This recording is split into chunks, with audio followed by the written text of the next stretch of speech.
Okay, we are back and happy to be at it again. I said we'd come back with license plate scanners, so here we go. More than 70% of police departments in the U.S. make use of scanners to read license plate numbers.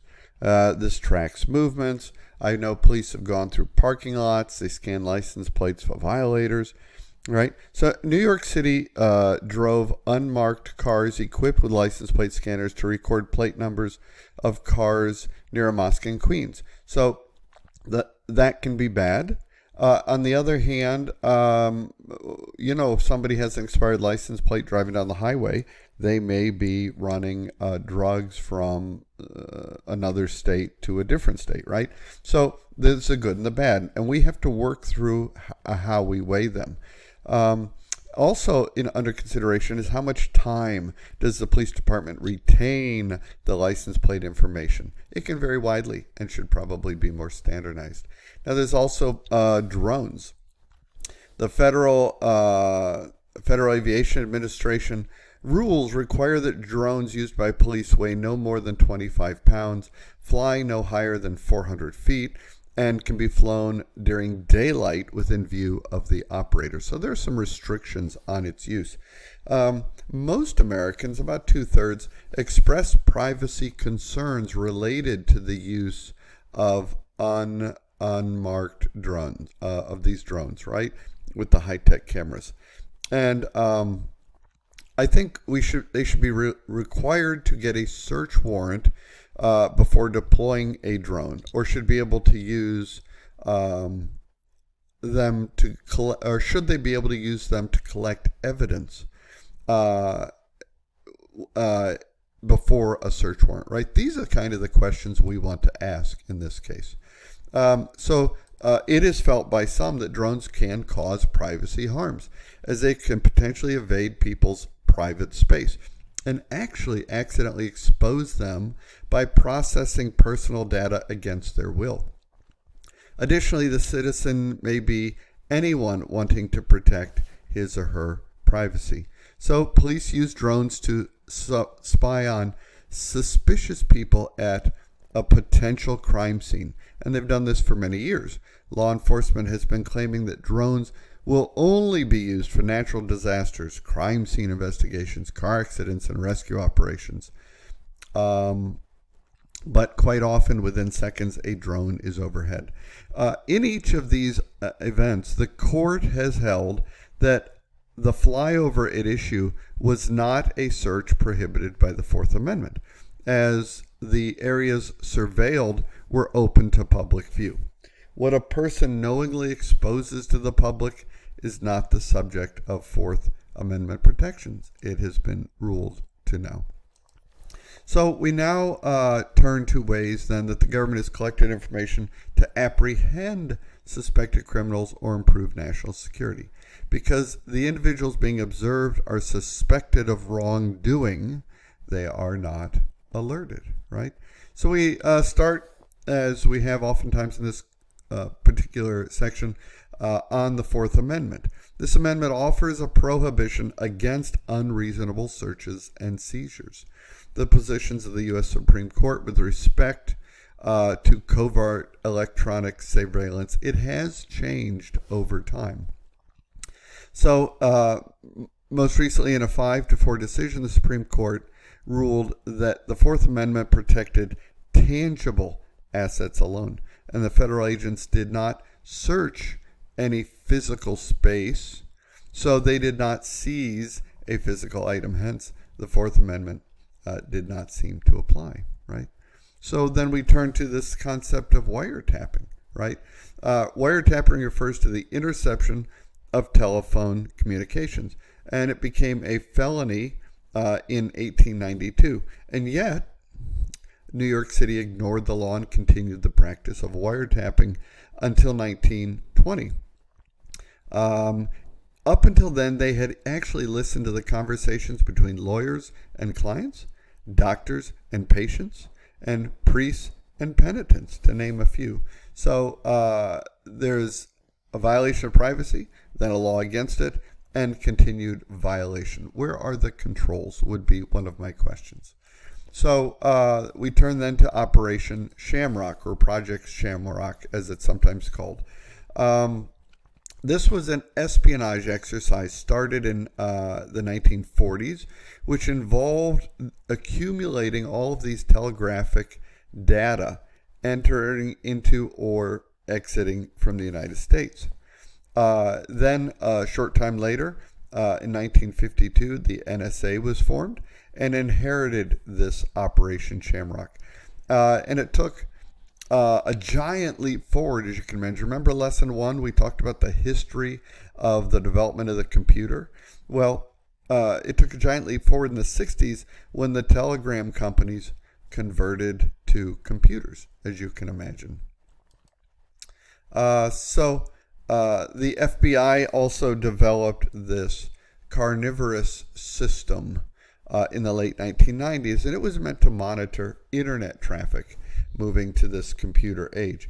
It included email messages, and the system itself consisted of a Windows PC and packet sniffing software that can identify and record packets of data traversing the network, originating from or directed to a particular IP address. Imagine the capabilities developing.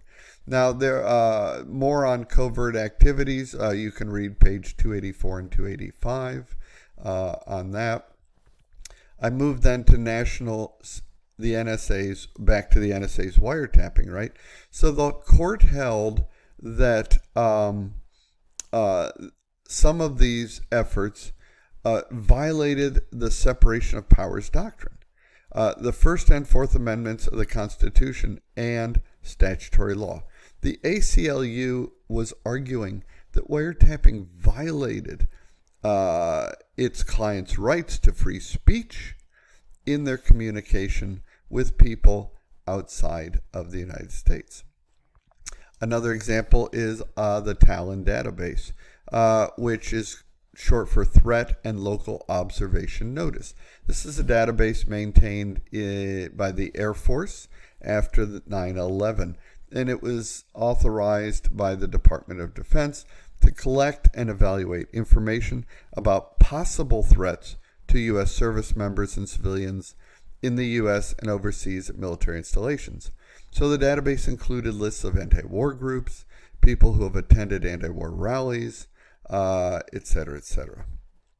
In 2007, the DoD announced that it would shut down the database, as the database had been criticized for gathering information on peace activists and other political activists who posed no credible physical threat, but who had been one topic of this database due to their political views, of course, so it was shut down. U.S. legislation authorizing wiretap is the focus of 6.5. So, Title III allows police agencies that have obtained a court order to tap a phone for up to 30 days. The government continued to argue that in the case of national security, agencies should be able to tap phones even without a warrant, which I'm shocked.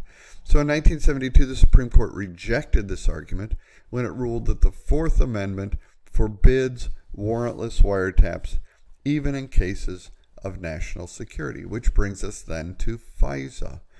So the FISA is the organization set up to provide for judicial and congressional oversight of the government covert surveillance of foreign governments and their agencies.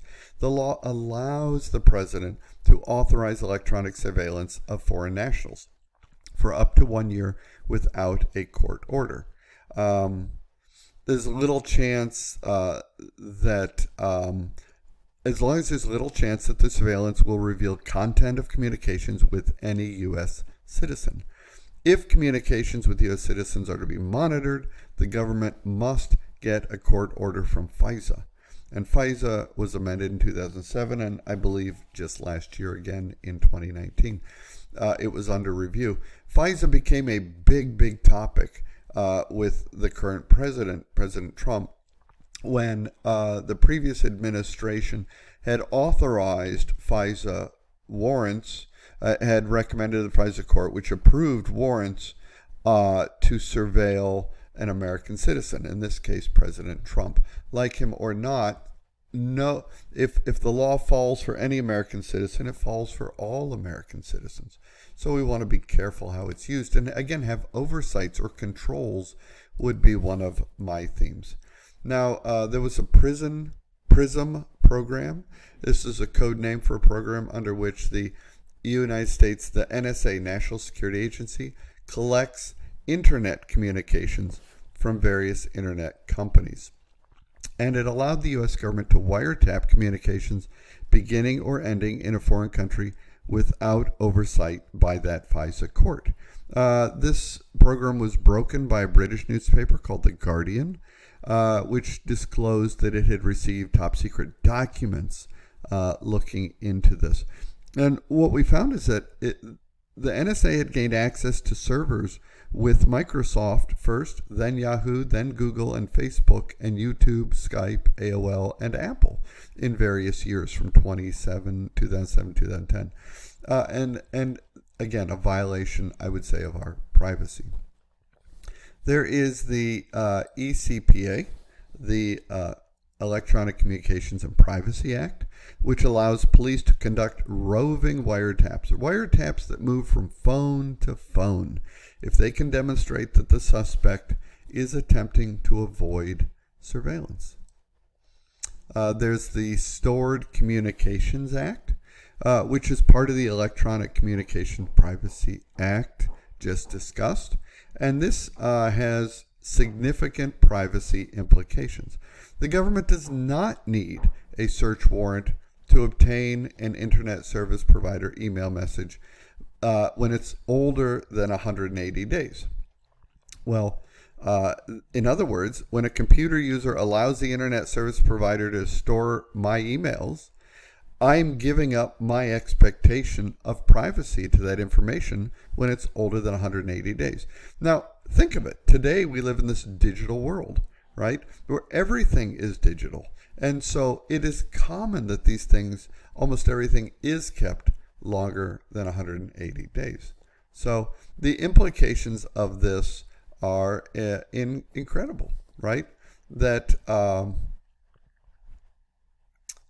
that we want to consider. Then we move to the U.S. Patriot Act, right? The Patriot Act, what it does is it extends the jurisdiction of the court-ordered wiretaps to the entire country. So a judge in New York now can actually authorize the installation of a device in California, for example. The act also allows a nationwide application of court-ordered search warrants for terrorist-related investigations. And the Patriot Act allows roving surveillance to be performed for the purpose of intelligence gathering. Additionally, it does not require the law enforcement agency to report back to an authorizing judge. I think that's dangerous. The Patriot Act allows courts to authorize law enforcement officers to search a person's premises without first serving a search warrant when there is a reasonable cause. There's also the National Patriot Act also expanded the use of national security letters, right? And this makes it easier for the FBI to collect internet, business, medical, education, library, church, mosque, synagogue records. The FBI merely needs to issue a national security letter stating that the records are related to an ongoing investigation. There's no need for the FBI to show probable cause, right?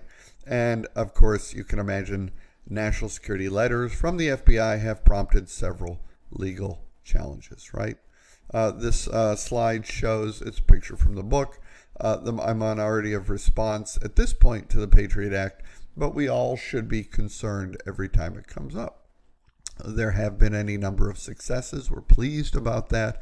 All of us collectively that want to live in a safe and positive world together, right? But there have been any number of Patriot Act failings as listed in the book clearly. The Patriot Act comes up for renewal frequently, so keep an eye on that. Be part of the solution. And because, of course, there's more in the literature about the access to telephone records. Okay, we're going to come back with regulation of public and private database.